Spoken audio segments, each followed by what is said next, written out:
जय श्री हरि। सनातन धर्म में एकादशी व्रत को बहुत शुभ माना जाता है। इस दिन जगत के पालनहार भगवान विष्णु और माँ लक्ष्मी जी की विशेष पूजा अर्चना की जाती है। साथ ही दान भी दिया जाता है। अब माघ मास के कृष्ण पक्ष की एकादशी तिथि आने वाली है।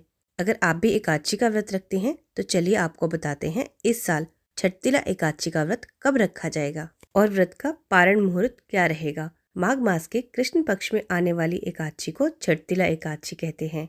छठतिला एकादशी के दिन तिलों का 6 प्रकार से प्रयोग किया जाता है।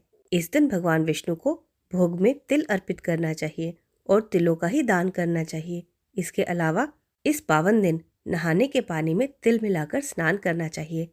बाद में पितरों को तिल और जल मिलाकर तर्पण करना चाहिए। इस बार एकादशी तिथि प्रारंभ होगी 13 जनवरी दिन मंगलवार दोपहर 3:17 से और एकादशी तिथि समाप्त होगी 14 जनवरी दिन बुधवार को शाम 5:52 पर।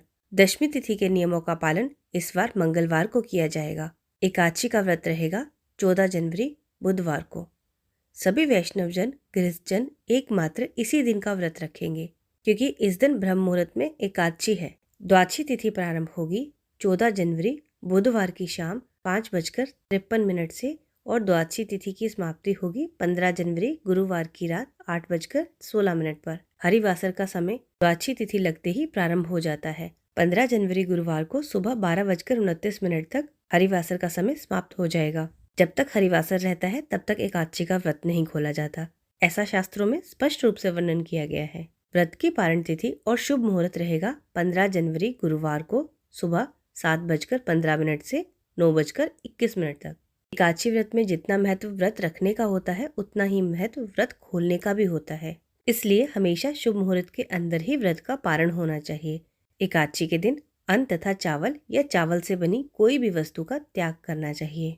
सभी गृहस्थजनों को अपने अपने सामर्थ्य के अनुसार भगवान विष्णु का पूजन करना चाहिए और यदि हो सके तो उपवास रखकर तिलों का दान अवश्य करना चाहिए। पौराणिक कथा के अनुसार एक बार भगवान विष्णु ने ब्राह्मण को आशीर्वाद दिया था कि वह तिल के प्रयोग से सभी पापों और शत्रुओं से मुक्त हो सकता है।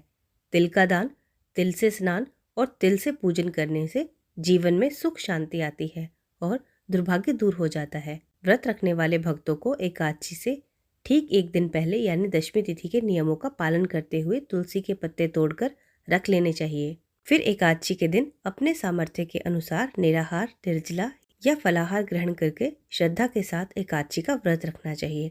अगले दिन व्रत का पारण करने से पहले भगवान विष्णु का पूजन करना चाहिए।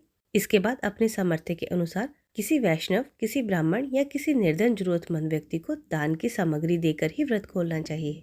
व्रत हमेशा चरणामृत, पंचामृत या तुलसी के पत्ते, तिल और गुड़ के सेवन से खोलना चाहिए। इसके बाद आप चाहें तो सात्विक भोजन कर सकते हैं। ये थी छठतिला एकादशी के बारे में जानकारी। अगर आपको वीडियो अच्छी लगी हो तो कमेंट में जय श्री हरि लिखकर जरूर बता दें। मेरी वीडियो को लाइक कर दें और चैनल पर नए हैं तो सब्सक्राइब कर लें। जय श्री हरि, जय श्री कृष्ण।